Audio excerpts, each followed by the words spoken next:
So hello everyone, welcome back to digital electronics and microprocessor. ये इस series की second video है।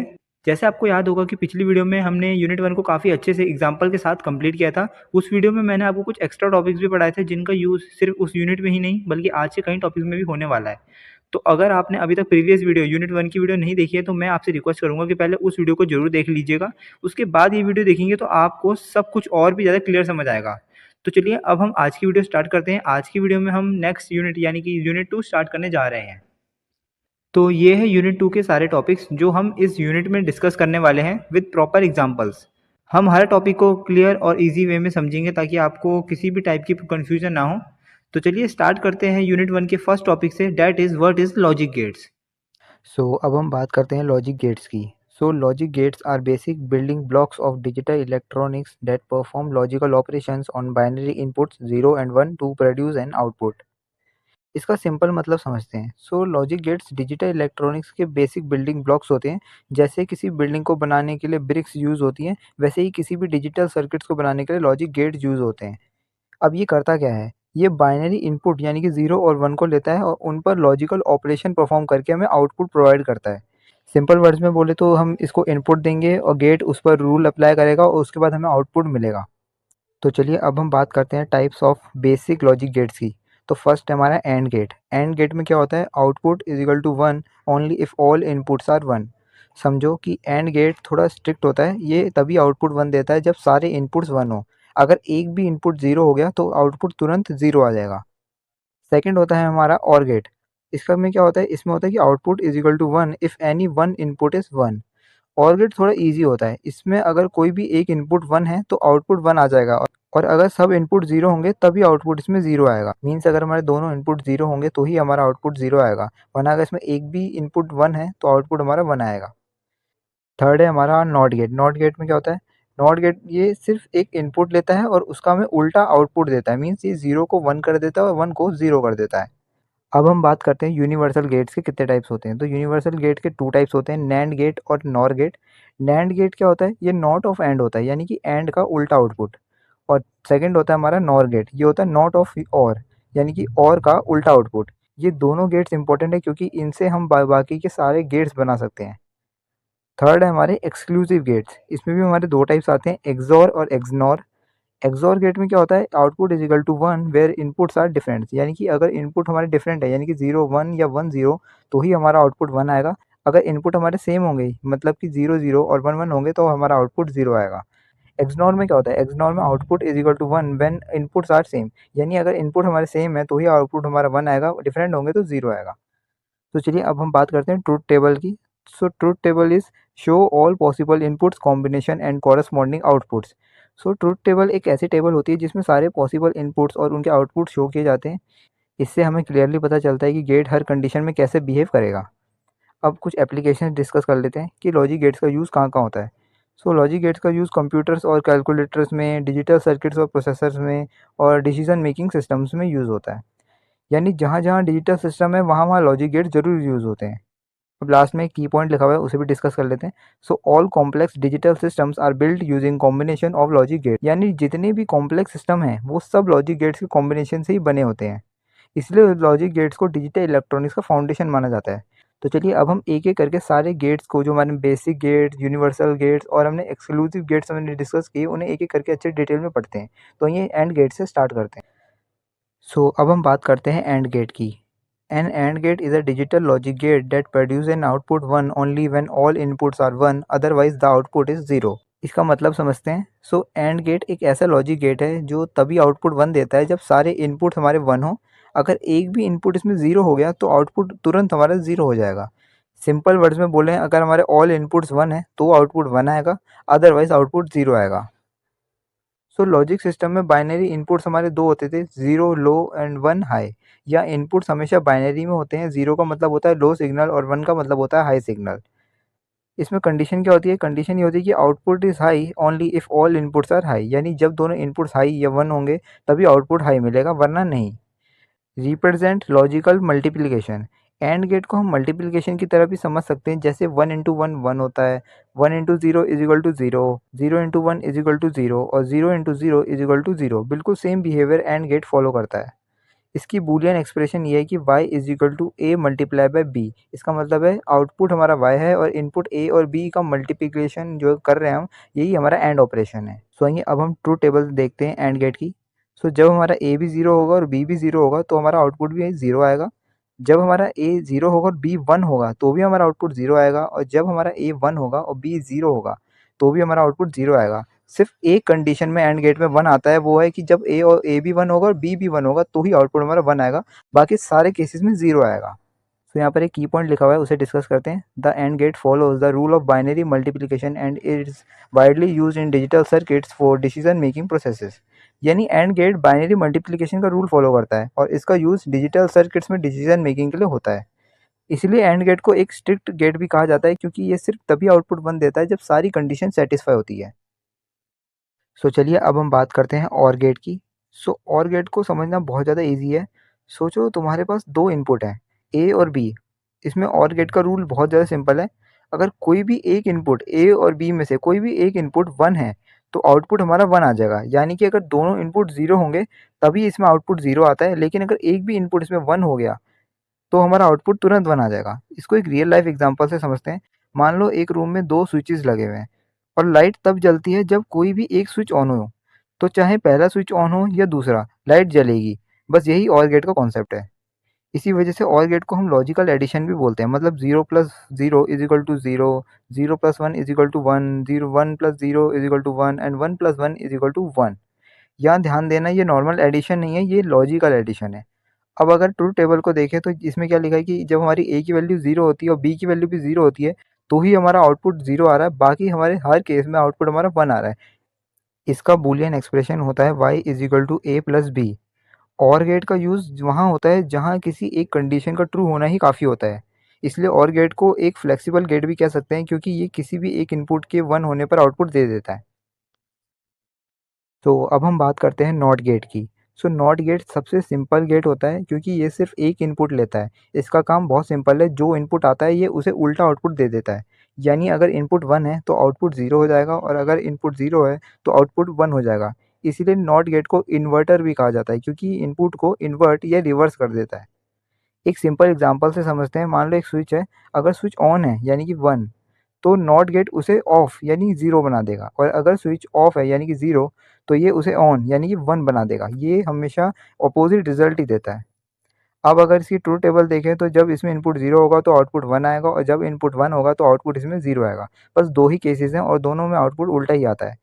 इसका बूलियन एक्सप्रेशन होता है y is equal to A का बार, या सिंपल बोल सकते हैं y is equal to not ए।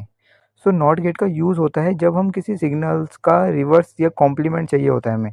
इसलिए नॉट गेट डिजिटल इलेक्ट्रॉनिक्स का एक basic but very powerful gate है, जो लॉजिक को कम्प्लीटली रिवर्स कर देता है।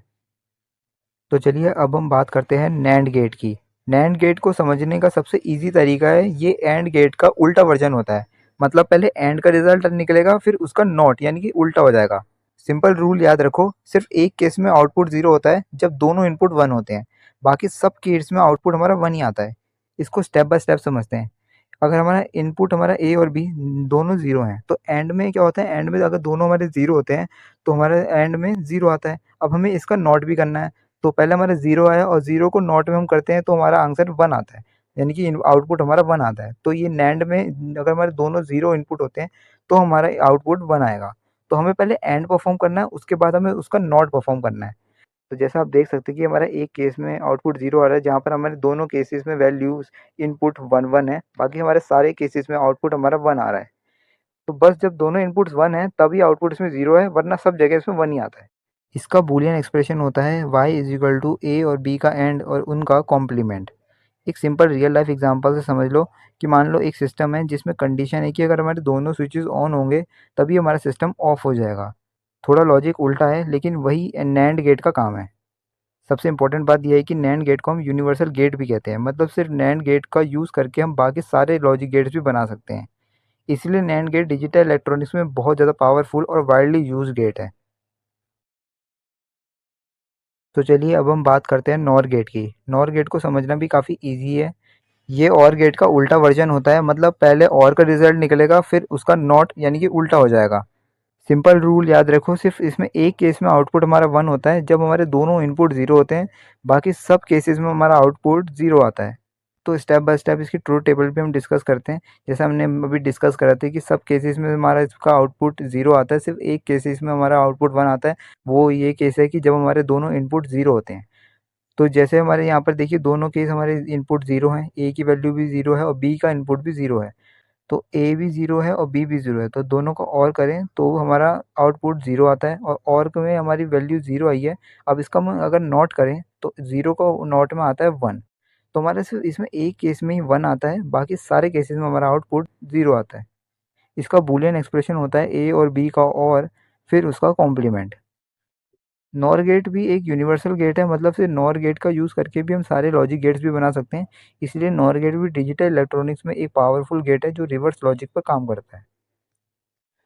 अब हम बात करते हैं एक्सॉर गेट की। एक्सॉर का फुल फॉर्म होता है एक्सक्लूसिव और। इसका कॉन्सेप्ट और से थोड़ा डिफरेंट होता है, इसलिए इसको थोड़ा ध्यान से समझना इंपॉर्टेंट है। इसमें क्या होता है, इसमें जब हमारे इनपुट्स डिफरेंट होते हैं तब हमारा आउटपुट 1 आता है, और जब हमारे इनपुट्स सेम होते हैं तब हमारा आउटपुट 0 आता है। ट्रुथ टेबल से इसको थोड़ा क्लियर वे में समझते हैं कि जैसा हमने बात करी थी, अगर हमारे इनपुट सेम होते हैं यानी कि 0 0 या 1 1 होते हैं तब हमारा आउटपुट 0 आता है। तो ट्रुथ टेबल में भी आप देख सकते हैं जब हमारे इनपुट दोनों सेम हैं यानी कि ये 0 0 और 1 1 है तो हमारा आउटपुट 0 आ रहा है। तो जैसे हमने डिस्कस करा था कि हमारे अगर इनपुट दोनों डिफरेंट है यानी कि 0 1 और 1 0 तो हमारा आउटपुट 1 आता है, जैसा कि आप ट्रुथ टेबल में भी देख सकते हैं। तो इसका बूलियन एक्सप्रेशन क्या होता है? इसका बूलियन एक्सप्रेशन होता है y is equal to A XOR B. इसको थोड़ा और डिटेल में लिखें तो y is equal to A complement B plus A B complement, यानी एक इनपुट 1 होना चाहिए और दूसरा 0 हो। सो एक्सॉर गेट का यूज़ कहाँ कहाँ होता है? एक्सॉर गेट का यूज़ एरर डिटेक्शन में यूज़ होता है, एडर्स में यानी कि बाइनरी एडिशन सर्किट्स में, कंपैरिजन सर्किट्स में, यानी जहाँ हमें चेक करना हो कि वैल्यू सेम है या डिफरेंट, वहाँ इसको हम यूज़ करते हैं। इसीलिए एक्सॉर गेट को कंपैरिजन गेट भी कहा जाता है क्योंकि ये इनपुट्स के बीच डिफरेंस को डिटेक्ट करता है। तो चलिए अब हम बात करते हैं एक्सनॉर गेट की। एक्सनॉर का फुल फॉर्म होता है एक्सक्लूसिव नॉर, और ये बेसिकली एक्सॉर गेट का अपोजिट होता है। इसका सिंपल रूल होता है कि जब हमारे इनपुट सेम होते हैं तब हमारा आउटपुट 1 आता है, और जब हमारे इनपुट डिफरेंट होते हैं तब हमारा आउटपुट 0 आता है। एक्सॉर गेट में क्या था, एक्सॉर गेट में था जब हमारे इनपुट दोनों डिफरेंट होते थे तब हमारा आउटपुट 1 आता था। एक्सनॉर में हमारा आउटपुट 0 आता है, और जब हमारे इनपुट सेम होते थे एक्सॉर में हमारा आउटपुट 0 आता था, एक्सनॉर में हमारा 1 आता है। तो ये इसके हम ट्रुथ टेबल देखते हैं। तो जैसा हमने डिस्कस करा था कि जब हमारे दोनों इनपुट हमारे डिफरेंट होते हैं तब हमारा आउटपुट 0 आता है।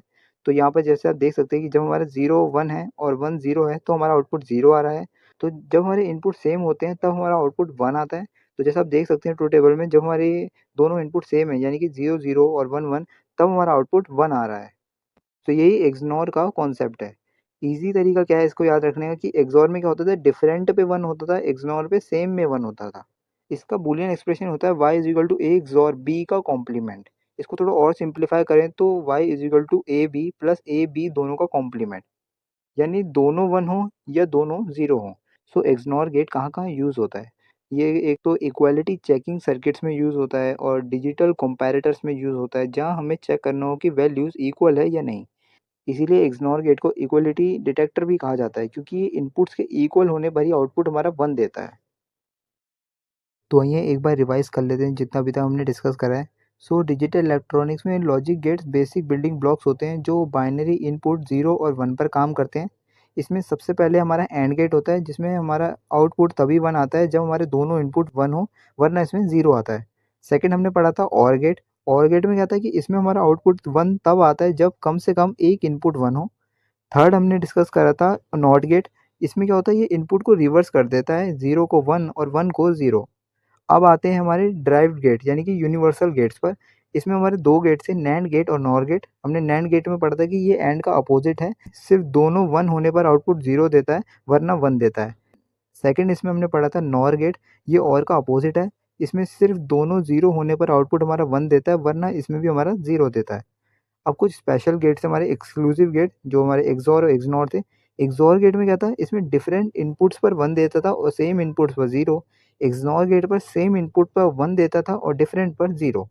इस तरह हर गेट का अपना स्पेसिफिक लॉजिक होता है और ये सब मिलकर डिजिटल सर्किट्स का बेस बनाते हैं। तो चलिए अब हम बात करते हैं बूलियन अलजेब्रा की, जो डिजिटल इलेक्ट्रॉनिक्स का एक बहुत ही इंपॉर्टेंट कॉन्सेप्ट है। सबसे पहले हम समझते हैं कि बूलियन अलजेब्रा होता क्या है। तो बूलियन अलजेब्रा एक मैथमेटिकल सिस्टम है जो सिर्फ बाइनरी वैल्यूज़ यानी 0 और 1 के साथ काम करता है। यहाँ पर 0 का मतलब लो यानी ऑफ होता है, 1 का मतलब हाई ऑन होता है। सो सिंपल वर्ड में समझे तो बूलियन अलजेब्रा हमें हेल्प करता है रियल वर्ल्ड डिसीजन को बाइनरी फॉर्म में कन्वर्ट करने में। अब इसका हम कोर आइडिया समझते हैं। ये सिर्फ दो स्टेट्स पर काम करता है, 0 और 1, लो और हाई। और इसी के थ्रू हम लॉजिक सर्किट्स को डिस्क्राइब और एनालाइज करते हैं। मतलब जो गेट्स अभी हमने पढ़े थे, एंड और नॉट और जो भी बहुत सारे, उन सब का लॉजिक एक्चुअली बूलियन अलजेब्रा से ही आता है। जैसे एक सिंपल एग्जांपल से समझते हैं, मान लो एक कंडीशन है कि लाइट हमारी तभी ऑन होगी जब हमारा स्विच ऑन होगा। इसको हम बूलियन में लिखेंगे कि light is equal to switch, यानी कि जब अगर स्विच 1 है, यानी कि अगर स्विच चालू है, ऑन है, तो हमारी लाइट भी ऑन होगी। अगर स्विच ही हमारा ऑफ है, यानी कि ज़ीरो है, तो लाइट हमारी ज़ीरो यानी कि ऑफ होगी। यानी रियल लाइफ कंडीशन को बाइनरी में कन्वर्ट कर दिया हमने।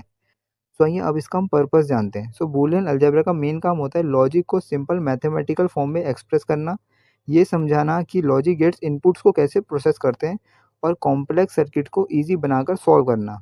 इसका एक और इम्पोर्टेंट यूज़ होता है, जब सर्किट हमारा बड़ा हो जाता है तो बूलियन अलजेब्रा की हेल्प से हम उसको सिंप्लीफाई कर सकते हैं, जिससे सर्किट फास्ट और एफिशिएंट हो जाता है। एक फाइनल की पॉइंट लिखा हुआ है कि बूलियन अलजेब्रा डिजिटल इलेक्ट्रॉनिक्स की फाउंडेशन है, क्योंकि ये रियल वर्ल्ड डिसीजन को बाइनरी लॉजिक में कन्वर्ट करके डिजिटल सिस्टम को वर्क करने लायक बनाता है। अब हम पढ़ने वाले हैं बूलियन अलजेब्रा के लॉस। डिफरेंट कॉलेजेस में थोड़ा वेरिएशंस होता है। कहीं पर 5 लॉस पढ़ाए जाते हैं, कहीं पर 6 लॉस पढ़ाए जाते हैं और कहीं पर पूरे 8 लॉस करवाए जाते हैं। लेकिन इस वीडियो में मैं आपको सारे 8 लॉस कंप्लीट और क्लियर वे में समझाऊंगा, ताकि आपको कॉन्सेप्ट कहीं से भी इनकम्प्लीट ना रहे। वैसे अगर आप सभी लॉस समझ लेते हैं तो आपका बेस थोड़ा स्ट्रॉन्ग हो जाता है और किसी भी प्रॉब्लम को सॉल्व करना आपके लिए ईजी हो जाएगा। और अगर आपको कोई स्पेसिफिक लॉ ही पढ़ना है तो आप डिस्क्रिप्शन बॉक्स में दिए गए टाइम स्टैम्प से डायरेक्टली उस लॉ पे जंप कर सकते हैं। तो चलिए अब हम स्टार्ट करते हैं हमारे बूलियन अलजेब्रा के फर्स्ट लॉ से, डेट इज़ आइडेंटिटी लॉ। तो अब हम स्टार्ट करते हैं बूलियन अलजेब्रा के फर्स्ट लॉ की, जिसका नाम है आइडेंटिटी लॉ। तो सबसे पहले समझते हैं कि आइडेंटिटी लॉ कहता क्या है। आइडेंटिटी लॉ के अकॉर्डिंग जब हम किसी वेरिएबल को ज़ीरो को और ऑपरेशंस या वन को एंड ऑपरेशन के साथ कंबाइन करते हैं, तो वेरिएबल की वैल्यू चेंज नहीं होती है, सेम ही रहती है। इसका मैथमेटिकल फॉर्म है a plus zero is equal to A, ये और ऑपरेशन वाला है। एंड सेकेंड है हमारा a multiply by one is equal to A, ये हमारा एंड ऑपरेशन के लिए है। इसको थोड़ा हम सिंपल तरीके से समझते हैं कि अगर आप a के साथ ज़ीरो को और करते हो तो आउटपुट हमेशा a के ही इक्वल आएगा, और अगर आप a के साथ वन को एंड करते हो तो भी आउटपुट हमारा a के ही इक्वल आएगा। तो इसका मतलब क्या हुआ? तो ज़ीरो इन केस ऑफ और one in case of and a की वैल्यू को बिल्कुल भी अफेक्ट नहीं करते। ट्रूथ टेबल से भी क्लियर हो जाता है कि जब a is equal to zero तो आउटपुट भी ज़ीरो, और जब a is equal to one तो आउटपुट भी वन। तो हर केस में आउटपुट सेम एज a आ रहा है। ये एक की पॉइंट है जो इंपॉर्टेंट है बहुत, इसे डिस्कस करते हैं। आइडेंटिटी लॉ में ज़ीरो और वन को आइडेंटिटी एलिमेंट्स बोला जाता है, क्योंकि ये वेरिएबल की वैल्यू को चेंज नहीं करते। तो सिंपल वर्ड्स में आइडेंटिटी लॉ का मतलब होता है आउटपुट हमेशा इनपुट के इक्वल रहेगा। अब हम बात करते हैं बूलियन अलजेब्रा के सेकंड लॉ की, जिसका नाम है नल लॉ या डोमिनेशन लॉ। सबसे पहले समझते हैं कि ये लॉ कहता क्या है। नल लॉ के अकॉर्डिंग जब हम किसी वेरिएबल को वन को और ऑपरेशंस या ज़ीरो को एंड ऑपरेशन के साथ कंबाइन करते हैं तो आउटपुट हमारा फिक्स्ड हो जाता है, वेरिएबल पर डिपेंड नहीं करता है। इसका मैथमेटिकल फॉर्म है कि a plus one is equal to one and a multiply by zero is equal to zero. इसको थोड़ा सिंपल तरीके से समझते हैं कि अगर आप a के साथ वन को और करते हो तो आउटपुट हमेशा वन ही आएगा, चाहे a कुछ भी हो। और अगर आप a के साथ ज़ीरो को एंड करते हो तो आउटपुट हमेशा ज़ीरो ही आएगा, चाहे a कुछ भी हो। तो इसका मतलब क्या हुआ कि और ऑपरेशन में वन डोमिनेट करता है और एंड ऑपरेशन में ज़ीरो डोमिनेट करता है, इसीलिए आउटपुट फिक्स हो जाता है। ट्रूथ टेबल से भी क्लियर हो जाता है कि जब हमारा a ज़ीरो होगा तो जब हम उसके a प्लस वन करेंगे तो हमारा आउटपुट वन आएगा, और जब हम उसे a मल्टीप्लाई बाय ज़ीरो करेंगे तो हमारा आउटपुट ज़ीरो आएगा। एंड जब हमारी a की वैल्यू वन होगी और जब हम उसमें a प्लस वन करेंगे तो हमारा आउटपुट वन आएगा, और जब हम a मल्टीप्लाई बाय ज़ीरो करेंगे तो भी हमारा आउटपुट ज़ीरो ही आएगा। तो हर केस में हमारा आउटपुट सेम ही आ रहा है। एक सिंपल रियल लाइफ लॉजिक से समझो कि मान लो और गेट में एक इनपुट ऑलरेडी 1 है, तो चाहे दूसरा इनपुट कुछ भी हो, आउटपुट हमेशा 1 ही रहेगा। और एंड गेट में अगर एक इनपुट 0 है, तो चाहे दूसरा इनपुट कुछ भी हो, आउटपुट हमेशा 0 ही रहेगा।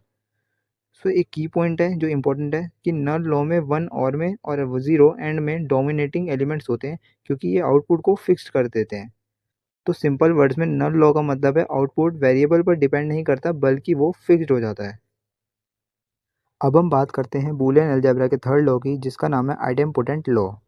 सबसे पहले समझते हैं कि ये लॉ कहता क्या है।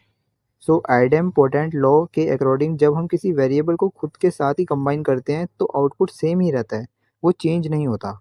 इसका मैथमेटिकल फॉर्म है कि a plus A is equal to A and a multiply by A is equal to A. जैसे कि अगर आप a को a के साथ और करोगे, तो आउटपुट भी हमेशा a के ही इक्वल आएगा, और अगर आप a को a के साथ ही एंड करते हो, तो हमारा आउटपुट a के इक्वल ही आएगा। तो इसका मतलब क्या हुआ? इसका मतलब ये हुआ कि a को कितनी बार भी रिपीट कर लो, उससे आउटपुट पर कोई इफेक्ट नहीं पड़ेगा। तो ट्रूथ टेबल से भी क्लियर हो रहा है कि जब हमारे a की वैल्यू 0 है, तो a प्लस ए करेंगे तो भी हमारा आउटपुट 0 आएगा, और अगर हम a मल्टीप्लाई बाय a करेंगे जो हमारा एंड में होता है, तो भी हमारा आउटपुट 0 आएगा।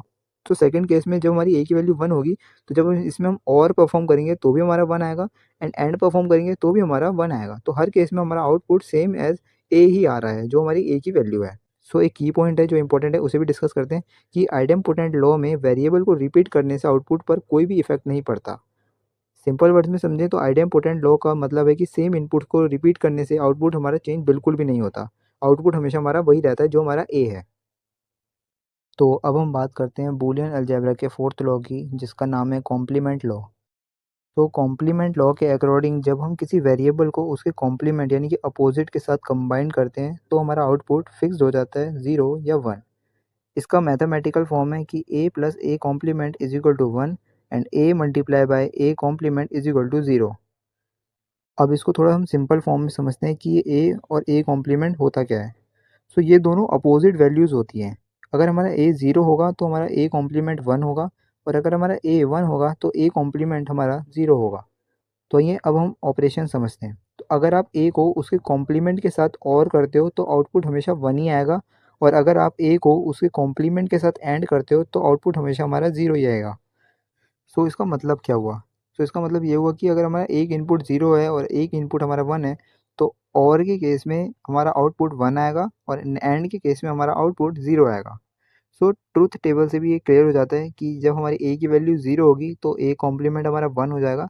तो जब हम इसको ए प्लस ए का कॉम्प्लीमेंट करेंगे, तो हमारा आउटपुट 1 आएगा, और अगर हम इसको ए मल्टीप्लाई बाय ए का कॉम्प्लीमेंट करेंगे, तो हमारा आउटपुट 0 आएगा।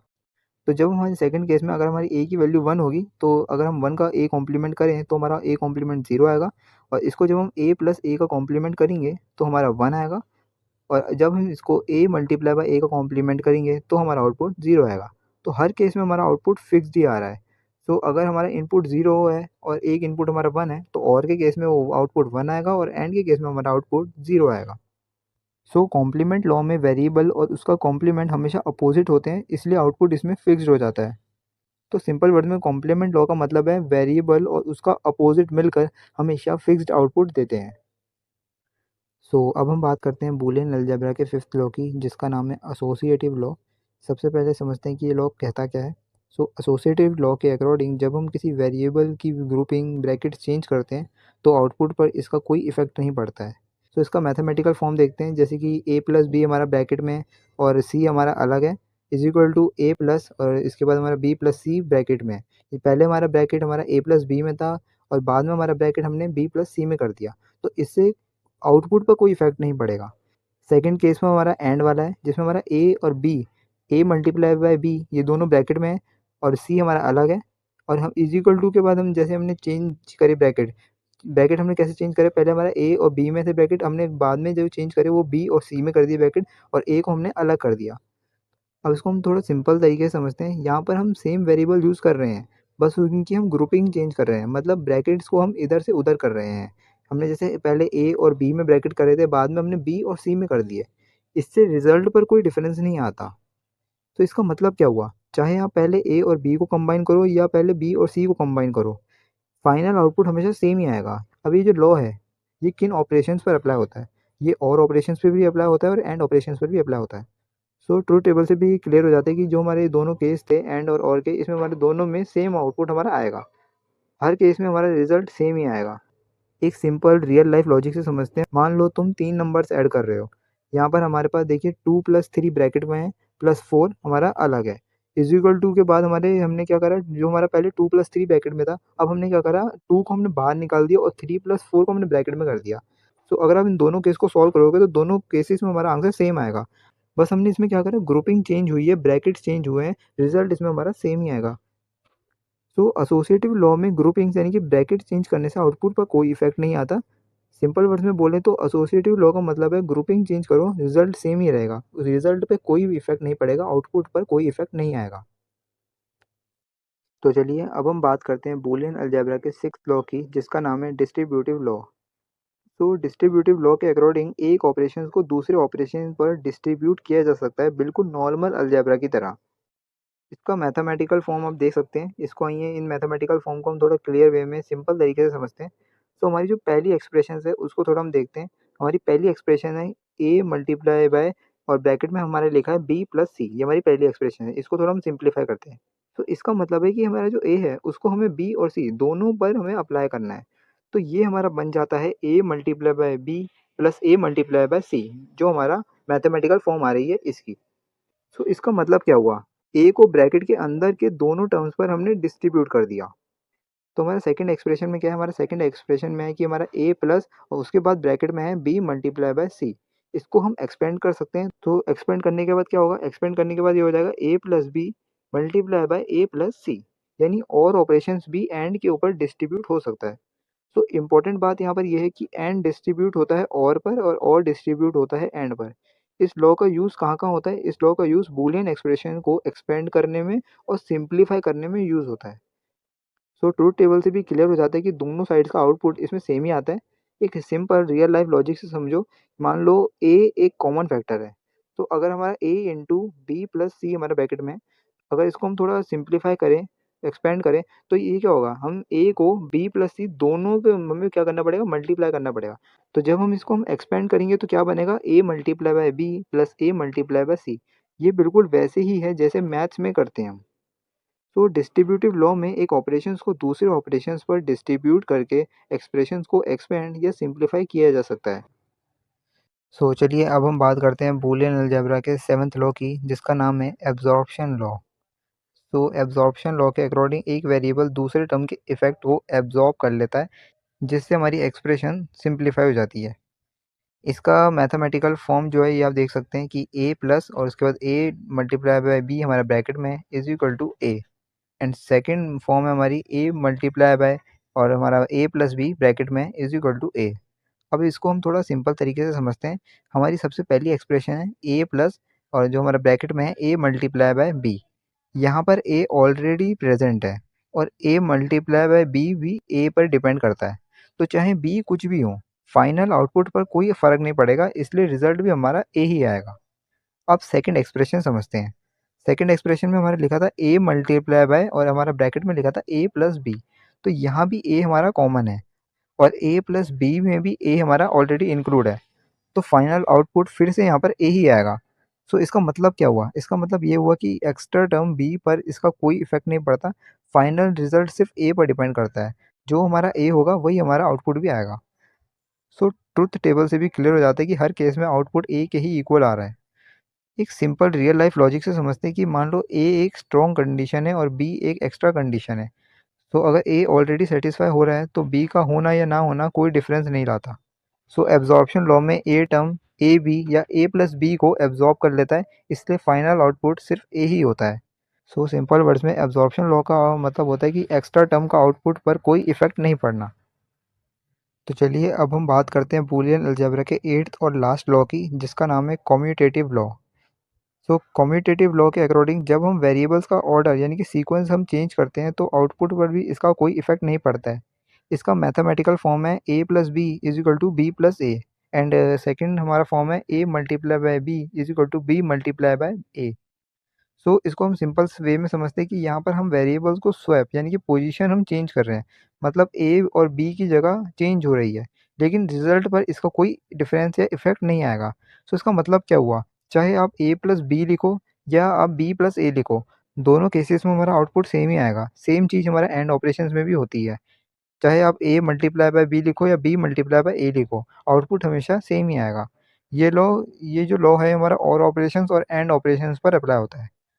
सो ट्रूथ टेबल से भी क्लियर हो जाता है कि अगर हमारा a प्लस बी और b प्लस a है तो हमारा आउटपुट भी हमारा सेम आएगा, और अगर हमारा a मल्टीप्लाई बाय b और b मल्टीप्लाई बाय a है तो भी हमारा आउटपुट सेम आएगा। हर केस में हमारा रिजल्ट सेम ही आएगा। एक simple real life example logic से समझते हैं कि मान लो 2 प्लस 3 इज इक्वल टू 5 और 3 plus 2 is equal to 5। Order change हुआ लेकिन रिजल्ट हमारा सेम ही आएगा। सो कम्यूटेटिव लॉ में वेरिएबल्स का ऑर्डर चेंज करने से आउटपुट पर इसका कोई इफेक्ट नहीं पड़ता। सो सिंपल वर्ड्स में कम्यूटेटिव लॉ का मतलब है कि ऑर्डर चेंज करो, रिजल्ट हमेशा हमारा सेम ही रहेगा।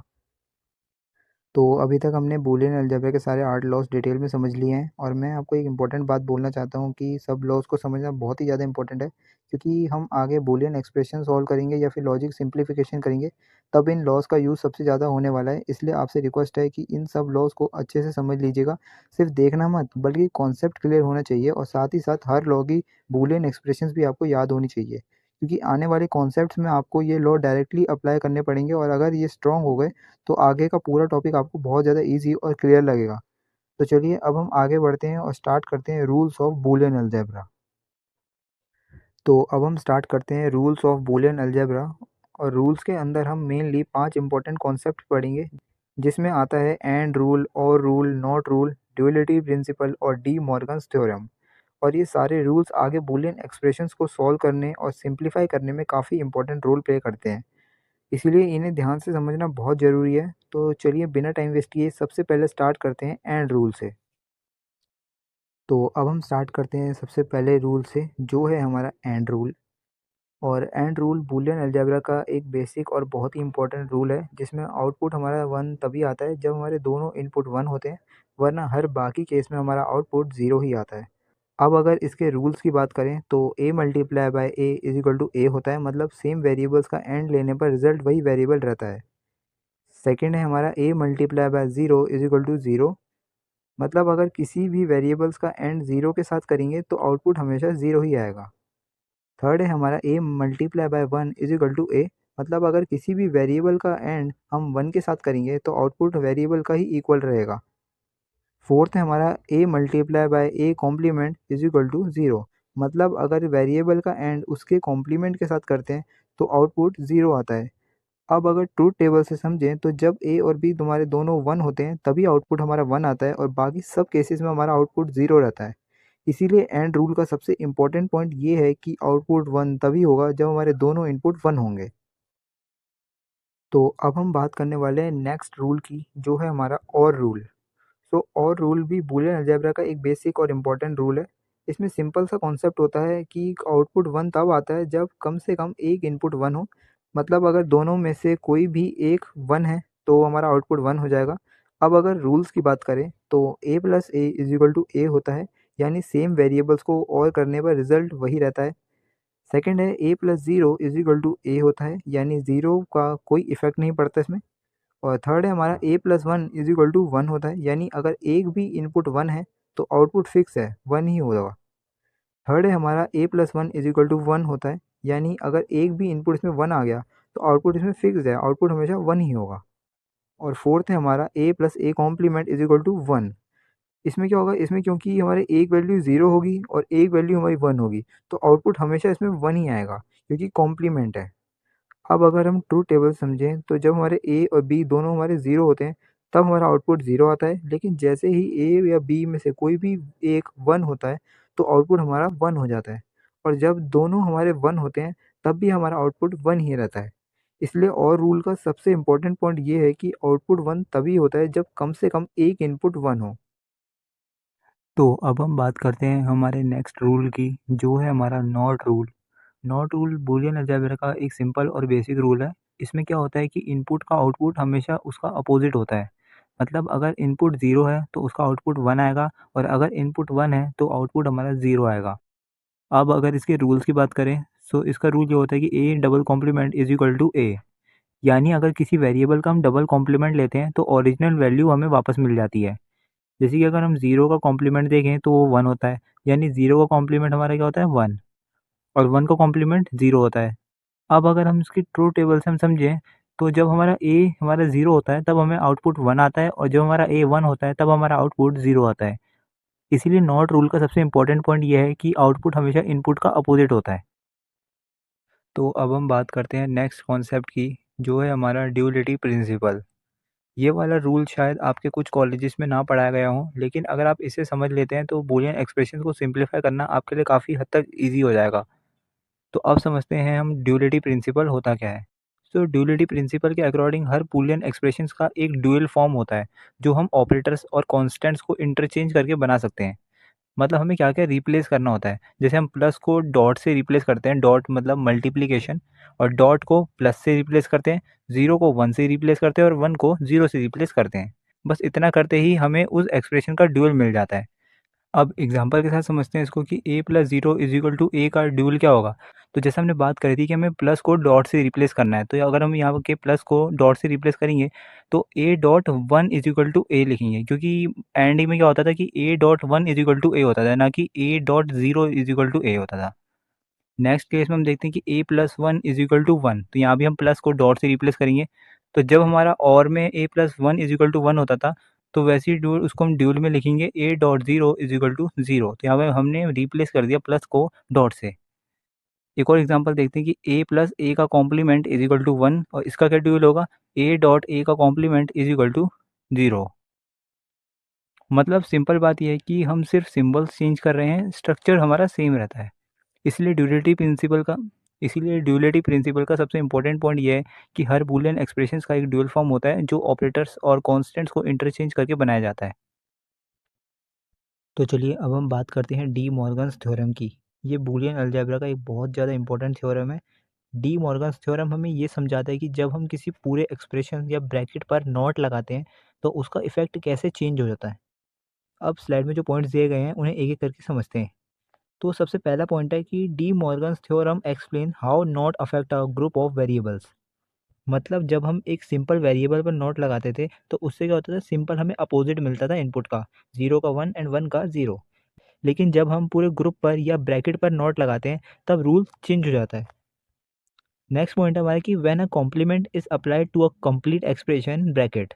मतलब नॉट हमेशा पूरे ब्रैकेट पर लगेगा, अलग अलग वेरिएबल्स पर नहीं लगेगा। अब दो इंपॉर्टेंट चेंजेस होते हैं। फर्स्ट चेंज ये होता है कि द ऑपरेशन चेंजेस, मतलब और एंड बन जाता है और एंड और बन जाता है। सेकंड चेंज ये होता है कि ईच वेरिएबल गेट्स कॉम्प्लीमेंटेड, मतलब हर वेरिएबल का कॉम्प्लीमेंट हो जाता है। अब जो स्लाइड में थ्योरम दिए हैं उन्हें समझते हैं।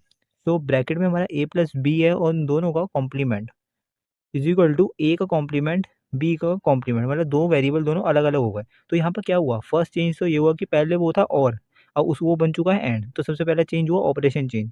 सेकंड चेंज क्या हुआ, वेरिएबल क्या हुआ, वेरिएबल का खुद का कॉम्प्लीमेंट हो गया। पहले a प्लस बी का दोनों का कॉम्प्लीमेंट साथ में था ब्रैकेट में, पर जब वो बाद में जब उसका ऑपरेशन चेंज हुआ तो उन दोनों वेरिएबल के a और b के अलग अलग के खुद के कॉम्प्लीमेंट हो गए। ऐसे ही सेकंड वाले केस में भी हो रहा है, सेकंड वाले एग्जांपल में, कि उसमें पहले एंड था, बाद में वो और हो गया, और बाद में उन दोनों के वेरिएबल के खुद के कॉम्प्लीमेंट हो गए। ये दोनों ही डी मॉर्गन थ्योरम के मेन रूल्स हैं। अब जो यहाँ डायग्राम्स बने हुए हैं उनको समझते हैं।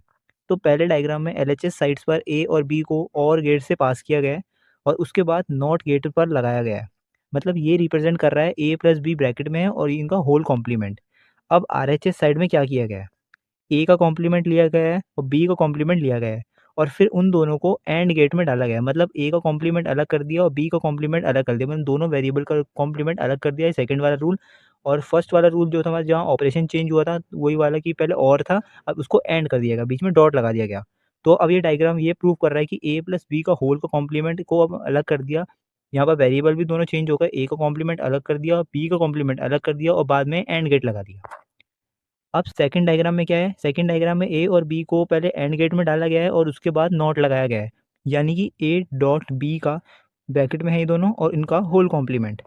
अब आरएचएस साइड में क्या हो रहा है, यहाँ पर ए का कॉम्प्लीमेंट और बी का कॉम्प्लीमेंट लिया गया है और उन्हें और गेट में डाला गया है। मीन्स ए का कॉम्प्लीमेंट अलग और बी का कॉम्प्लीमेंट अलग, और उन दोनों को और गेट में डाला गया है।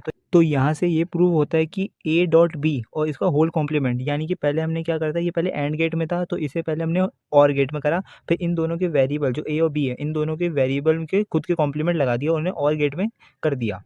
यानी कि इसमें हमने दोनों रूल्स फॉलो कर रहे थे, ऑपरेशन चेंज वाला और वेरिएबल कॉम्प्लीमेंट वाला। अब स्लाइड का नेक्स्ट पार्ट समझते हैं कि व्हाई इट इज़ इम्पोर्टेंट, मतलब डी मॉर्गन्स थ्योरम इम्पोर्टेंट क्यों है। सो ये थ्योरम बूलियन एक्सप्रेशन को सिंप्लीफाई करने में यूज़ होता है और सर्किट्स को नैंड और नॉर फॉर्म में कन्वर्ट करने में भी ये हेल्प करता है। और ये क्या करता है, और ये लॉजिक सर्किट डिज़ाइन में भी काफ़ी यूज़फुल होता है। अब डी मॉर्गन्स के थोड़े की रूल्स देख लेते हैं कि इसमें क्या होता क्या है। तो इसमें क्या होता है कि और ऑपरेशन को एंड में कन्वर्ट होता है और एंड ऑपरेशन इसमें और में कन्वर्ट हो जाता है। हर वेरिएबल का कॉम्प्लीमेंट इसमें लेना होता है और कॉम्प्लीमेंट साइन ब्रैकेट के अंदर डिस्ट्रीब्यूट होता है। सो नेक्स्ट स्लाइड में ऑब्जर्वेशन लिखी गई है डी मॉर्गन थ्योरम की, तो इन्हें डिस्कस करते हैं। यहाँ पर कुछ गलतियाँ लिखी गई हैं जो हमें डी मॉर्गन थ्योरम में अप्लाई करते वक्त नहीं करनी है। तो यहाँ लिखा है कि ए प्लस बी का, इन दोनों का कॉम्प्लीमेंट को हमने लिखा है ए कॉम्प्लीमेंट प्लस बी का कॉम्प्लीमेंट। ये गलत है, ऐसा हमें नहीं करना है। क्यों नहीं करना है मैं आपको बताऊँगा। और सेकंड में लिखा हुआ है ए डॉट बी का, इन दोनों का कॉम्प्लीमेंट यहाँ एंड का यूज़ हुआ है। इसको लिखा गया है ए का कॉम्प्लीमेंट डॉट बी का कॉम्प्लीमेंट। इसको ऐसे भी नहीं लिखना, ये भी गलत है। तो यहाँ पर गलती क्या हुआ है ये डिस्कस करते हैं। यहाँ पर ऑपरेशंस चेंज नहीं हुआ। यहाँ ऑपरेशंस को चेंज करना कंपल्सरी होता है। एंड गेट को और में कन्वर्ट करना है और गेट को एंड में कन्वर्ट करना है। अब ये जो एग्जांपल आपको दिख रहे हैं ये हमने थोड़े टाइम पहले डिस्कस भी करे थे। एग्जांपल को हमने डायग्राम के थ्रू भी अच्छे से समझा था, आप इसको थोड़ा देख लीजिएगा। तो डी मॉर्गन थ्योरम में सबसे इंपॉर्टेंट लाइन ये है कि जो आपको याद रखनी है कि complement of a sum becomes products of complements और complements of a product become sum of complements. मतलब सिंपल लैंग्वेज में बोले तो और का कॉम्प्लीमेंट एंड बन जाता है और एंड का कॉम्प्लीमेंट और बन जाता है।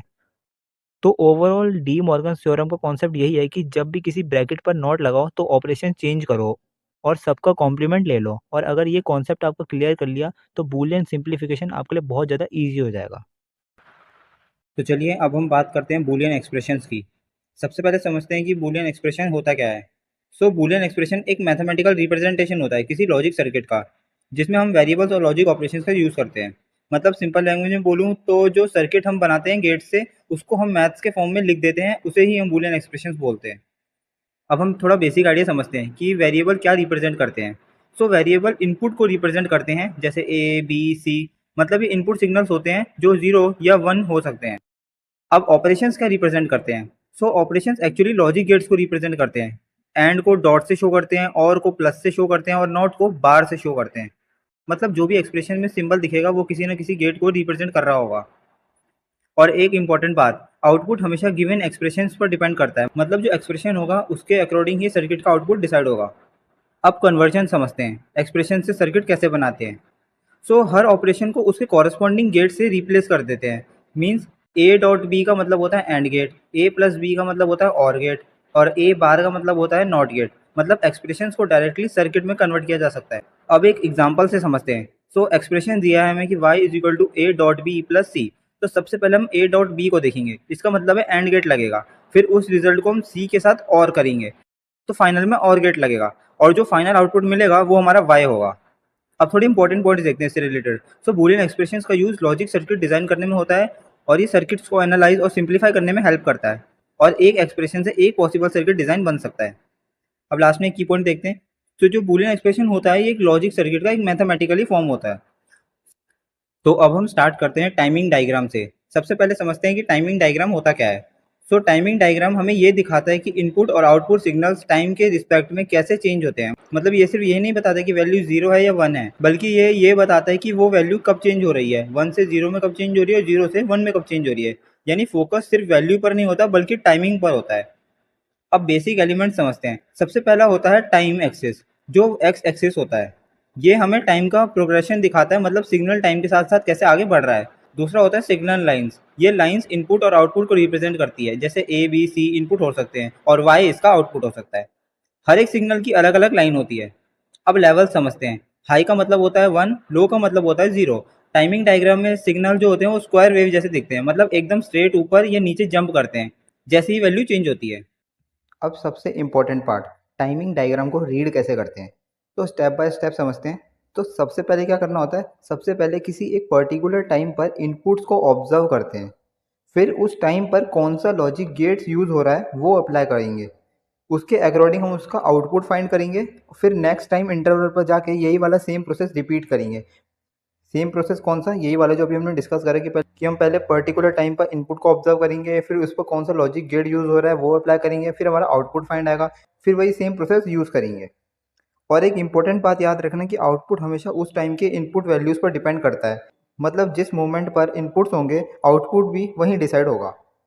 तो सिंपल लैंग्वेज में समझो, टाइमिंग डायग्राम हमें बताता है कि सिग्नल्स कब चेंज हो रहा है और उस चेंज के हिसाब से आउटपुट कैसे बिहेव कर रहा है। तो अब हम नेक्स्ट स्लाइड पर देखते हैं जहाँ पर हमें एग्जाम्पल दिए गए हैं। सबसे पहले हम एंड गेट का एग्जाम्पल समझते हैं। सो एंड गेट का बेसिक रूल आपको याद होगा कि अगर हमारा ए भी 1 है और बी भी 1 है इनपुट में, तो हमारा आउटपुट 1 आएगा, और अगर किसी भी इनपुट में 0 है तो आउटपुट हमारा 0 हो जाएगा। अब इसको टाइमिंग डायग्राम के थ्रू हम समझते हैं। तो राइट साइड में जो डायग्राम बना है उसमें डिफरेंट टाइम इंटरवल्स दिए गए हैं, जैसे T1, T2, T3 and T4। Her time पर ए और बी की वैल्यूज चेंज हो रही है। अब एक एक करके समझते हैं। T1 पर देखो ए की वैल्यू 0 है और बी की वैल्यू 0 है, तो एंड के अकॉर्डिंग आउटपुट 0 होगा। T2 पर ए की वैल्यू 0 है, बी की वैल्यू 1 है, इसमें भी हमारा आउटपुट 0 ही रहेगा। T3 में भी हमारा ए की वैल्यू 1 है, बी की वैल्यू 0 है, तो 1 0 में भी आउटपुट हमारा एंड में 0 ही रहता है। लेकिन T4 में देखिए, T4 में हमारी ए की वैल्यू 1 है और बी की वैल्यू भी 1 है। अब यहाँ दोनों इनपुट 1 हो गए। इट मीन्स कि हमारा आउटपुट जो होगा वो एंड के हिसाब से 1 और 1 में 1 आता है, तो हमारे यहाँ पर आउटपुट 1 होगा। अब डायग्राम को थोड़ा ऑब्जर्व करते हैं। सो जब भी ए और बी दोनों हाई होते हैं तभी आउटपुट लाइन ऊपर जा रही है, और बाकी जगह जहाँ पर आउटपुट लो है वहाँ पर लाइन वहीं पर ही है। अब डायग्राम को ऑब्जर्व करते हैं। तो जब भी ए और बी दोनों हाई होते हैं तब आउटपुट लाइन ऊपर जा रही है और बाकी सब जगह आउटपुट लो ही है। यानी टाइमिंग डायग्राम क्लियरली दिखा रहा है कि आउटपुट कब 1 बन रहा है और कब 0। अब और गेट का एग्जांपल समझते हैं। और गेट का क्या रूल था कि अगर किसी भी इनपुट में 1 है तो आउटपुट 1 होगा, और सिर्फ तब 0 होगा जब दोनों इनपुट हमारे 0 हो, यानी कि दोनों इनपुट यानी ए और बी दोनों 0 हों। अब डायग्राम में देखते हैं, T1 पर हमारी ए की वैल्यू 0 है, बी की वैल्यू 0 है, तो यहाँ पर तो आउटपुट 0 होगा। And T2, T3 and T4 में देखिए, हमारे T2 में 0 1 है और तो यहाँ तो आउटपुट 1 होगा। T3 में हमारी 1 0 है तो यहाँ पर भी 1 होगा, और T4 में हमारा 1 1 है तो यहाँ भी आउटपुट हमारा 1 ही रहेगा। अब थोड़ा इसमें भी डायग्राम को थोड़ा ऑब्जर्व करते हैं कि जब भी किसी एक सिग्नल में हाई आता है तो आउटपुट तुरंत हाई हो जाता है, यानी कि ऊपर जाता है, और सिर्फ तब लो होता है जब दोनों हमारे लो हों, यानी कि दोनों इनपुट हमारे लो हों, 0 0 हों। तो इस एग्जांपल से हमें क्या समझ आया? हमें समझ आया कि टाइमिंग डायग्राम में हम सिर्फ वैल्यूज़ नहीं देखते, बल्कि हर टाइम इंटरवल्स पर इनपुट और आउटपुट का बिहेवियर देखते हैं, और उसी से हम समझ पाते हैं कि सर्किट रियल टाइम में कैसे काम कर रहा है। तो अब हम आते हैं नेक्स्ट स्लाइड पर, जहाँ कुछ इंपॉर्टेंट कॉन्सेप्ट दिए गए हैं जो टाइमिंग डायग्राम समझाने के लिए बहुत ज़्यादा ज़रूरी है। तो सबसे पहला कॉन्सेप्ट है प्रोपेगेशन डिले। सो प्रोपेगेशन डिले का मतलब होता है कि आउटपुट तुरंत चेंज नहीं होता। जब इनपुट चेंज होता है तो आउटपुट में थोड़ा सा डिले आता है। मतलब अगर इनपुट 0 से 1 हुआ तो आउटपुट उसी एग्जैक्ट मूवमेंट पर चेंज नहीं होगा, थोड़ा सा टाइम लेगा। इसीलिए रियल सर्किट्स में आउटपुट ऑलवेज थोड़ा सा लेट रिस्पॉन्ड करता है। अब नेक्स्ट कॉन्सेप्ट है सिंक्रोनाइजेशन। इसका मतलब है कि इनपुट्स हमेशा सेम टाइम पर चेंज नहीं होते, कभी ए पहले चेंज होता है तो कभी बी बाद में चेंज होता है। मतलब टाइमिंग डायग्राम में हमें ये ध्यान रखना पड़ता है कि हर इनपुट अलग टाइम पर चेंज हो सकता है। अब नेक्स्ट है हमारा ट्रांजिशन पॉइंट्स। सो ट्रांजिशन पॉइंट्स वो पॉइंट्स होते हैं जहां सिग्नल्स चेंज होते हैं। मतलब या तो 0 से 1 जा रहा है या 1 से 0 आ रहा है। तो टाइमिंग डायग्राम में ये पॉइंट्स बहुत ज़्यादा इंपॉर्टेंट होते हैं क्योंकि यहीं पर एक्चुअल चेंज हो रहा होता है। अब नेक्स्ट पार्ट है कि why timing diagram is used. तो टाइमिंग डायग्राम का यूज़ होता है रियल टाइम सर्किट बिहेवियर समझने के लिए। इससे हमें पता चलता है कि सर्किट एक्चुअल में टाइम के साथ साथ कैसे बिहेव कर रहा है। ये डीलेज और एरर्स को डिटेक्ट करने में भी हेल्प करता है और डिजिटल सिस्टम डिज़ाइन में भी काफ़ी यूज़ होता है। अब लास्ट और सबसे इंपॉर्टेंट की पॉइंट है कि ट्रुथ टेबल हमें बताता है कि आउटपुट क्या होगा, लेकिन टाइमिंग डायग्राम हमें बताता है कि आउटपुट कब चेंज होगा। मतलब ट्रुथ टेबल सिर्फ वैल्यूज बताता है, लेकिन टाइमिंग डायग्राम हमें टाइमिंग बताता है। तो सिंपल लैंग्वेज में समझो कि टाइमिंग डायग्राम हमें रियल बिहेवियर दिखाता है कि सिग्नल्स कब चेंज हो रहा है और आउटपुट कैसे रिस्पॉन्ड कर रहा है। तो अब हम स्टार्ट करते हैं लॉजिक सिंप्लीफिकेशन से। तो सबसे पहले समझते हैं कि लॉजिक सिंप्लीफिकेशन होता क्या है। तो लॉजिक सिंप्लीफिकेशन का मतलब होता है किसी भी बूलियन एक्सप्रेशंस को सिंपल फॉर्म में कन्वर्ट करना बिना उसके आउटपुट को चेंज किए। मतलब इससे क्या होगा, इससे एक्सप्रेशन हमारा छोटा हो जाएगा और ईजी भी हो जाएगा, लेकिन आउटपुट जो होगा हमारा वो सेम ही रहेगा। तो अब समझते हैं कि सिंप्लीफिकेशन की हमें ज़रूरत क्यों पड़ी, मीन्स नीड क्या है। तो सबसे पहला रीज़न है कि ये लॉजिक गेट्स के नंबर्स को रिड्यूस करता है। मतलब अगर एक्सप्रेशन सिंपल होगा तो सर्किट्स में भी गेट्स कम लगेंगे। दूसरा पॉइंट है हमारा कि सर्किट थोड़ा फास्टर हो जाता है। मीन्स कम गेट्स का मतलब क्या होगा, कम गेट्स का मतलब होता है कि सिग्नल थोड़ा जल्दी प्रोसेस होगा। तीसरा पॉइंट है हमारा कि कॉस्ट और कॉम्प्लेक्सिटी दोनों रिड्यूस हो जाती है। तो सिंपल सर्किट बनाना ईजी होता है और सस्ता भी होता है। और यहाँ पर एक इंपॉर्टेंट पॉइंट यह है कि एफिशिएंसी भी इससे इंप्रूव होती है। मतलब सर्किट बेटर परफॉर्म करता है। और सबसे इंपॉर्टेंट बात कि आउटपुट हमारा इसमें सेम रहता है, बस सर्किट थोड़ा और भी ज़्यादा सिंपल हो जाता है। अब बेसिक आइडिया समझते हैं। अगर एक्सप्रेशन कॉम्प्लेक्स है तो उसमें ज़्यादा गेट्स लगेंगे और अगर एक्सप्रेशन सिंप्लीफाइड है तो उसमें गेट्स कम लगेंगे। अब एक एग्जांपल देखते हैं। So y is equal to A dot B plus A dot B और उसका कॉम्प्लीमेंट। तो यहाँ पर तो हमारा a कॉमन निकल रहा है, तो a को हम पहले क्या करेंगे, कॉमन निकाल लेंगे। तो हमने a कॉमन निकालने के बाद ब्रैकेट तो बाहर आ जाएगा और अंदर रह जाएगा b प्लस बी का कॉम्प्लीमेंट। और अब हमें पता है कि b प्लस बी का बार यानी b का कॉम्प्लीमेंट इज इक्वल टू 1 होता है। तो y is equal to A dot one is equal to ए।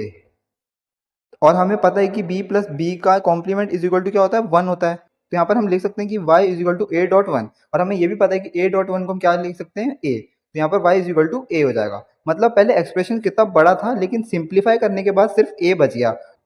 तो पहले एक्सप्रेशन बड़ा था लेकिन सिंप्लीफाई करने के बाद सिर्फ a बच गया और आउटपुट हमारा सेम ही रहा। तो पहला मेथड है बूलियन अलजेब्रा मेथड। इसमें हम लॉज और रूल्स का यूज़ करते हैं और इसे स्टेप बाय स्टेप हम सिंप्लीफाई करते हैं।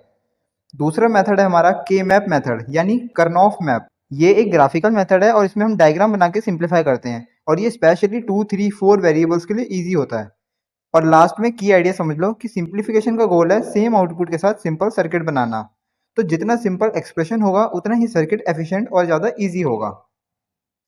तो अब हम आते हैं एग्जाम्पल्स पर, जो कि सबसे इम्पोर्टेंट पार्ट है। यहाँ से आपको एक्चुअल समझ आएगा कि सिंप्लीफिकेशन कैसे स्टार्ट करते हैं। तो हमारी गिवन एक्सप्रेशन है y is equal to A dot B plus A dot B का कॉम्प्लीमेंट। तो कॉमन टर्म निकालते हैं सबसे पहले। तो दोनों टर्म में a कॉमन है हमारा, तो हम यहाँ a बाहर निकाल लेंगे तो अंदर ब्रैकेट में बचेगा b प्लस बी का बार। अब कॉम्प्लीमेंट लॉ अप्लाई करेंगे तो हमें जैसे पता है कि b प्लस बी का बार इज इक्वल टू क्या होता है, हमारा 1 होता है। तो एक्सप्रेशन बन जाएगा y is equal to A dot one. अब आइडेंटिटी लॉ अप्लाई करेंगे तो a dot one is equal to क्या होता है, हमारा a होता है। तो हमारा फाइनल रिजल्ट हो जाएगा y is equal to a। तो देखो पहले एक्सप्रेशंस में दो टर्म्स थी लेकिन सिंप्लीफाई करने के बाद हमारा a बच गया। मतलब सर्किट्स भी बहुत ज़्यादा सिंपल हो गया। इसीलिए ये इंपॉर्टेंट है। 3 टर्म का एक्सप्रेशन 1 सिंपल एक्सप्रेशन में कन्वर्ट हो गया। सर्किट सिंपल हो गया और गेट्स भी रिड्यूस हो गए। अब सेकंड एग्जांपल देखते हैं। सो गिवन एक्सप्रेशन है हमारी कि y is equal to A dot B plus A dot B का कॉम्प्लीमेंट प्लस ए का कॉम्प्लीमेंट डॉट बी। तो स्टेप 1 में हम कॉमन टर्म्स के ग्रुप करते हैं। तो पहले दो टर्म्स में a कॉमन है तो उन्हें हम ग्रुप्स करेंगे तो हमारी एक्सप्रेशन हो जाएगी y इज इक्वल टू ए, हमारा ब्रैकेट से बाहर आ जाएगा और अंदर हमारा b प्लस बी का कॉम्प्लीमेंट रह जाएगा प्लस a का कॉम्प्लीमेंट डॉट b। अब स्टेप 2 में हम क्या करेंगे, कॉम्प्लीमेंट लॉ अप्लाई करेंगे। तो b प्लस बी का कॉम्प्लीमेंट इज इक्वल टू क्या होता है, हमारा 1 होता है। तो एक्सप्रेशन बन जाएगा y is equal to A dot one plus A का कॉम्प्लीमेंट डॉट b। अब स्टेप 3 में हम आइडेंटिटी लॉ अप्लाई करेंगे। तो a डॉट वन जैसे हमें पता है कि हमारा a होता है, तो हमारी एक्सप्रेशन हो जाएगी y is equal to A plus A का बार डॉट b। अब स्टेप 4 में हम एब्जॉर्प्शन लॉ अप्लाई करेंगे। तो एब्जॉर्प्शन लॉ में क्या था कि a प्लस ए का bar dot b is equal to क्या होता था, हमारा a प्लस बी। तो हमारा फाइनल आंसर हो गया y is equal to A plus B. तो देखो पहले एक्सप्रेशन काफ़ी कितना बड़ा था। पहले हमारी जो एक्सप्रेशन थी वो थी कि y is equal to A dot B plus A dot B का बार प्लस ए का बार डॉट बी। तो इतनी बड़ी हमारी एक्सप्रेशन थी लेकिन सिंप्लीफाई करके सिर्फ a प्लस बी रह गया। तो इस एग्जांपल से हमें ये समझ आया कि स्टेप बाय स्टेप लॉज को अप्लाई करके हम कॉम्प्लेक्स एक्सप्रेशन को सिंपल बना सकते हैं और फाइनल रिजल्ट में सर्किट भी सिंपल हो जाता है। और यहाँ पर एक की पॉइंट लिखा गया है, उसे भी डिस्कस करते हैं। की पॉइंट में लिखा गया है कि कॉम्प्लेक्स एक्सप्रेशन को सिंप्लीफाई करके सिंपल ऑपरेशंस तक ले आया गया और सर्किट्स की कॉम्प्लेक्सिटी काफ़ी ज़्यादा रिड्यूस हो गई। अब आप इसे जितना ज़्यादा प्रैक्टिस करोगे उतना ही फास्ट और इजी आपके लिए सिंप्लीफिकेशन हो जाएगा। जैसा मैंने आपको पहले बताया था जब मैं आपको लॉज पढ़ा रहा था इसके आर्ट आर्ट, तो मैंने आपको कहा था कि इसका यूज़ आने वाले एक्सप्रेशन में होने वाला है। तो देखिए जैसे यहाँ पर इतने सारे यूज़ हुए एक्सप्रेशन, तो इसीलिए आपको वो लॉज पढ़ना बहुत ज़्यादा ज़रूरी है। तो अब हम स्टार्ट करते हैं standard forms of Boolean expression से। तो सबसे पहले समझते हैं कि स्टैंडर्ड फॉर्म्स होती क्या हैं। तो standard form basically Boolean expressions को लिखने का एक प्रॉपर और सिस्टमैटिक तरीका होता है जिससे उन्हें समझना और एनालाइज करना काफ़ी हद तक ईजी हो जाता है। सो बूलियन एक्सप्रेशंस के दो मेन टाइप्स होते हैं। पहला है एसओपी यानी सम ऑफ प्रोडक्ट्स और दूसरा होता है पीओएस यानी प्रोडक्ट्स ऑफ सम। तो अभी हम सबसे पहले देखते हैं एसओपी यानी सम ऑफ प्रोडक्ट्स। तो एसओपी यानी कि सम ऑफ प्रोडक्ट्स का मतलब क्या होता है? तो एसओपी का मतलब होता है एंड टर्म्स को और की हेल्प से कंबाइन करना। मतलब पहले एंड ऑपरेशन होगा फिर उन सब का रिजल्ट और से जुड़ेगा। तो स्ट्रक्चर थोड़ा इसका समझते हैं एग्जाम्पल से। तो यहाँ एग्जाम्पल दिया गया है कि y is equal to A dot B plus A complement dot C plus B dot C. तो इसमें देखो a डॉट बी एक एंड टर्म है, ए कॉम्प्लीमेंट डॉट सी एक एंड टर्म है, बी डॉट सी भी एक एंड टर्म है और इन सबको प्लस से जोड़ा गया है जो कि और ऑपरेशन है। तो सिंपल लैंग्वेज में हर टर्म एंड होता है और फाइनल जॉइनिंग और से होती है। अब साइड वाली टेबल समझते हैं। यहाँ ए और बी की कॉम्बिनेशन दिए गए हैं और आउटपुट वाई कब 1 आ रहा है वो दिखाया गया है। मतलब एसओपी में हम उन केसेस को रिप्रेजेंट करते हैं जहाँ आउटपुट हमारा 1 होता है। अब एक की पॉइंट समझते हैं। एसओपी में हम मिन टर्म्स यूज करते हैं। मिन टर्म्स का मतलब होता है वो कॉम्बिनेशन जहाँ आउटपुट हमारा 1 होगा। और एक इम्पॉर्टेंट बात, एसओपी का फोकस होता है उन केसेस पर जहाँ आउटपुट हमारा 1 आए। अब एक फाइनल एक्सप्रेशन समझते हैं। तो उसके लिए एग्जांपल दिया गया है y is equal to A complement B plus A B complement. इसका मतलब है कि जब a इज इक्वल टू 0 और b इज इक्वल टू 1 या a इज इक्वल टू 1 और b इज इक्वल टू 0 होगा तब हमारा आउटपुट 1 होगा। तो सिंपल वर्ड्स में एसओपी में हम सिर्फ उन कंडीशन को लिखते हैं जहां आउटपुट हमारा 1 होता है और उन्हें हम एंड टर्म्स में लिखकर और से कंबाइन कर देते हैं। तो पूरा रैपअप ले लेते हैं भाई कि एसओपी क्या होता था। तो एसओपी का मतलब होता था कि एंड टर्म्स का और इसका यूज होता है आउटपुट 1 वाले केसेस को रिप्रेजेंट करना। तो याद रखना कि एसओपी सम ऑफ प्रोडक्ट्स मतलब एंड का रिजल्ट और में जाता है। तो अब हम बात करते हैं पीओएस के बारे में, यानी प्रोडक्ट्स ऑफ सम। तो पीओएस यानी प्रोडक्ट ऑफ सम का मतलब होता है मल्टीपल और टर्म्स को एंड की हेल्प से कंबाइन करना। मतलब पहले और ऑपरेशन होगा फिर उन सबका रिजल्ट एंड से जुड़ेगा। तो इसका स्ट्रक्चर समझते हैं। उसके लिए एग्जांपल दिया गया है कि y is equal to bracket में हमारा a प्लस बी और एक और ब्रैकेट है वहां पर हमारा a कॉम्प्लीमेंट प्लस सी है और तीसरा ब्रैकेट है हमारा जहां है हमारा b प्लस सी। तो इसमें देखो जो हमारा a प्लस बी वाला ब्रैकेट है वो एक और टर्म है।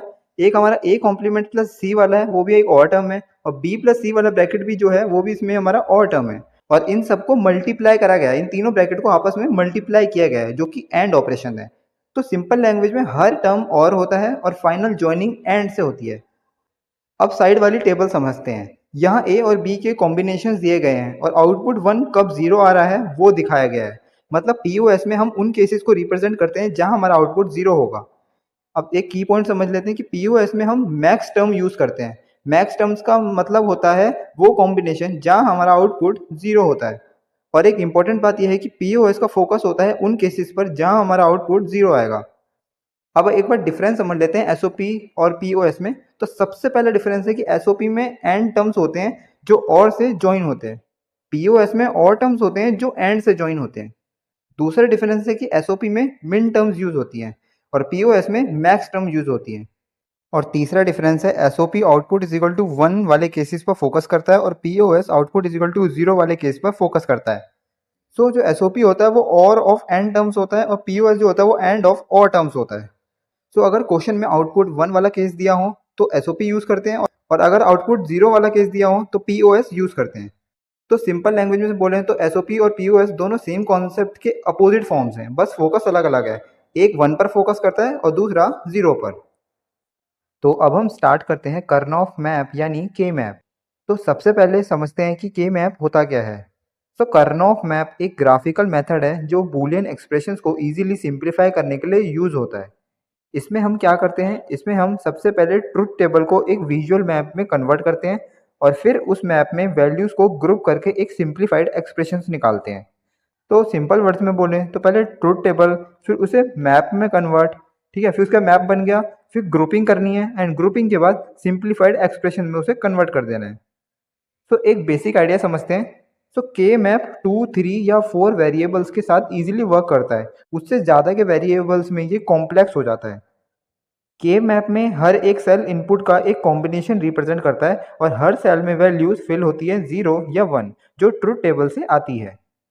अब सबसे इम्पोर्टेंट बात है कि अगर हम एसओपी बना रहे हैं तो हमें वंस को ग्रुप करते हैं और अगर हम पीओएस बना रहे हैं तो हम जीरोस को ग्रुप करते हैं। ये आपको पॉइंट याद रखना है, ये बहुत इंपॉर्टेंट पॉइंट है। अब हम थोड़ा स्ट्रक्चर समझते हैं। सो 2 वेरिएबल के मैप में 4 सेल्स होते हैं, 3 वेरिएबल में 8 सेल्स होते हैं और 4 वेरिएबल्स में 16 सेल्स होते हैं। अब एक इम्पॉर्टेंट कॉन्सेप्ट आता है, के मैप का अरेंजमेंट नॉर्मल बाइनरी ऑर्डर में नहीं होता है, ये ग्रे कोड फॉलो करता है जैसे 00, 01, 11 या 10। इसका रीज़न ये है कि ताकि एडजेसेंट सेल में सिर्फ एक वेरिएबल का डिफरेंस हो और ग्रुपिंग इजीली हो सके। तो के मैप का मेन गोल होता है बूलियन एक्सप्रेशन को मिनिमम फॉर्म में कन्वर्ट करना ग्रुपिंग के थ्रू। तो सिंपल लैंग्वेज में समझें तो के मैप एक विजुअल टेक्निक है जो कॉम्प्लेक्स एक्सप्रेशन को सिंपल बना देता है और सर्किट को भी इजी और एफिशिएंट बना देता है। अब तक आपको क्लियर हो गया होगा कि के मैप क्या है, कैसे काम करता है। तो अब हम आते हैं के मैप को सॉल्व करने के प्रैक्टिकल पार्ट पर। तो यहाँ सबसे इम्पोर्टेंट है स्टेप्स और ग्रुपिंग रूल्स। तो के मैप को सॉल्व करने के लिए हम एक प्रॉपर सीक्वेंस फॉलो करते हैं। तो स्टेप 1 में हम सबसे पहले के मैप को ड्रॉ करते हैं। स्टेप नंबर 2 में हम ट्रूथ टेबल से वैल्यू उठाकर के मैप के सेल्स में फिल कर देते हैं। अब स्टेप नंबर 3 में हम एडजेसेंट वंस को ग्रुप करते हैं। अगर एसओपी है तो वंस का ग्रुप करेंगे और अगर पीओएस है तो जीरोस का ग्रुप करेंगे, ये आपको याद रखना है। स्टेप नंबर 4 है हमारे, किसमें हम ग्रुप बनाते हैं। ग्रुप्स हमेशा पावर ऑफ 2 में होंगे, जैसे 1 सिंगल होता है, 2 हमारा पेयर होता है, 4 को हम क्वाड कहते हैं और 8 को हम ऑक्टेट में करते हैं। नेक्स्ट हमारा है स्टेप 5। इसमें क्या करते हैं, इसमें हम हर ग्रुप के बेसिस पर फाइनल सिंप्लीफाइड एक्सप्रेशंस लिखते हैं। अब कुछ इंपॉर्टेंट रूल समझ लो। तो ग्रुप हमेशा पावर ऑफ 2 में होने चाहिए। ग्रुप जितने बड़े बन सकते हो उतने बड़े बनाओ, क्योंकि अगर बड़ा ग्रुप होगा तो सिंप्लीफिकेशन भी ज़्यादा होगा और हम सिर्फ एडजेसेंट सेल को ही ग्रुप कर सकते हैं। और एडजेसेंसी का मतलब है सेल्स में सिर्फ एक वेरिएबल का ही डिफरेंस होना। अब एक इंपॉर्टेंट कॉन्सेप्ट यह है कि कॉर्नर्स भी एडजेसेंट हो सकते हैं। इसे हम रैपिंग कॉन्सेप्ट कहते हैं, मतलब टॉप बॉटम से कनेक्टेड है और लेफ्ट राइट से कनेक्टेड है। और एक और बात, ओवरलैपिंग इसमें अलाउड है, मतलब एक सेल मल्टीपल ग्रुप में आ सकता है अगर उससे सिंप्लीफिकेशन बेटर हो रहा हो तो। अब इस जैसे हमने इसमें इंपॉर्टेंट कॉन्सेप्ट पढ़े थे, जैसे अर्जेंसी का मतलब हमने पढ़ा था जिसमें सेल्स में सिर्फ एक वेरिएबल का चेंज होगा। रैपिंग का मतलब हमने पढ़ा जिसमें हमने पढ़ा कि एजेस कनेक्टेड होते हैं। अब इसमें ना हमें रिडंडेंट ग्रुप हमें अवॉइड करने होते हैं, मतलब अननेसेसरी ग्रुपिंग नहीं करनी होती हमें। अब एक छोटा सा एग्जांपल देखते हैं। तो यहाँ पर ट्रूथ टेबल दी गई है जहाँ पर पहले ए की बी की वैल्यू 0 1 है और उसका आउटपुट जा रहा है वाई में 1। सेकंड में हमारा दोनों ए बी की वैल्यू 1 1 है जिसका आउटपुट वाई में जा रहा है 1। अब इसे के मैप में फिल करेंगे और वंस को ग्रुप करेंगे। तो देखो हमारे दोनों केसेस में हमारा बी तो देखो 1 है, चाहे ए 0 हो या 1 हो, आउटपुट सिर्फ बी पर डिपेंड कर रहा है। क्योंकि देखो, क्योंकि दोनों बी हमारे 1 है और आउटपुट भी हमारा 1 आ रहा है। बी चाहे 0 है या 1 है, आउटपुट तो हमारा 1 1 आ रहा है और बी भी हमारा 1 1 ही है। तो डिपेंड किस पे है, वो बी पर डिपेंड है। इसीलिए फाइनल सिंप्लीफाइड एक्सप्रेशन बनेगा y is equal to B. अब समझते हैं कि के मैप इंपॉर्टेंट क्यों है। तो ये बूलियन अलजेब्रा से फास्टर होता है, इसमें ह्यूमन एरर कम करता है और डायरेक्टली मिनिमम एक्सप्रेशन हमें देता है। सो के मैप एक ग्राफिकल मेथड है जो हमें डायरेक्टली सिंपलेस्ट बूलियन एक्सप्रेशन देता है। तो सिंपल वे में समझें तो के मैप क्या होता है, फास्ट है, ईजी है और एक्यूरेट सिंप्लीफिकेशन हमें देता है। तो एंड करने से पहले आप सबके लिए एक इम्पॉर्टेंट अपडेट है। सो आपका लास्ट एकेडमिक डे जैसे आपको पता होगा 13 अप्रैल है, और इतने कम टाइम में मेरे साइड से पूरा कोर्स कंप्लीट करवाना थोड़ा पॉसिबल नहीं होगा। लेकिन आप टेंशन बिल्कुल मत लो, मैं आपके लिए हमारी वेबसाइट पर यूनिट 2 के बाद की सारी रिमेनिंग यूनिट्स का कंटेंट प्रॉपर्ली मैनेज करके अपलोड कर दूंगा, और ये कंटेंट आपको फ्री ऑफ कॉस्ट प्रोवाइड किया जाएगा ताकि आपकी प्रिपरेशन में कोई भी प्रॉब्लम ना आए। मैं पूरी कोशिश करूँगा, पूरा ट्राई करूँगा कि 13 अप्रैल से पहले ही सारा कंटेंट अपडेट कर दूँ ताकि आप सब उसे ईज़िली एक्सेस कर सको और अच्छे से पढ़ सको। तो इसी के साथ हमारी यूनिट 2 भी यहीं पर कंप्लीट होती है। मैं आप सबसे ये बोलूँगा कि जो भी हमने इसमें कॉन्सेप्ट हमने इस यूनिट में पढ़े हैं, उन्हें एक बार रिवीजन ज़रूर कर लीजिएगा, क्योंकि आगे आने वाले टॉपिक्स में ये सब काफ़ी यूज़ होने वाले हैं। तो आज के लिए इतना ही, और अगर आप डिजिटल इलेक्ट्रॉनिक्स का कंप्लीट कोर्स परचेज़ करना चाहते हैं तो हमारी वेबसाइट पर पहले से ही हमारे दूसरे फैकल्टी मेंबर ने पूरा कोर्स कंप्लीट करवा रखा है डिजिटल इलेक्ट्रॉनिक्स का। अगर आप चाहें तो उसे भी परचेज़ कर सकते हैं। So thank you for watching.